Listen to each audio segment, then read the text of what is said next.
നമസ്കാരം.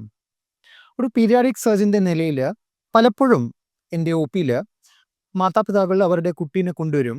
ഒടിഭാഗത്ത് ഒരു മുഴച്ചിരിക്കുന്ന ഒരു സ്വെല്ലിംഗ് ആയിട്ട്. അവർ സാധാരണ പറയുന്നത് കുഞ്ഞ് മുക്കുമ്പോൾ കരയുമ്പോൾ മാത്രമേ കാണാറുള്ളൂ. അല്ലാത്ത സമയത്ത് കുഞ്ഞ് നല്ല ആക്റ്റീവാണ്, ഓട്ടച്ചാട്ടത്തിന് ഒരു കുറവില്ല. എന്താണ് ഇങ്ങനെ ഒരു വരാനുള്ള കാരണം? കുട്ടികളിൽ ഹെർണിയ അല്ലെങ്കിൽ കുടലിറുക്കം വളരെ ഒരു സാധാരണ സർജിക്കൽ പ്രോബ്ലമാണ്. ചെറിയൊരു സ്കാൻ കൊണ്ട് നമുക്ക് ഇതിനകത്ത് എന്തുവാണ് കുടലിൻ്റെ ഭാഗം ഇതിൽ കൂടെ ഇറങ്ങി വരുന്നത് നമുക്ക് മനസ്സിലാവും.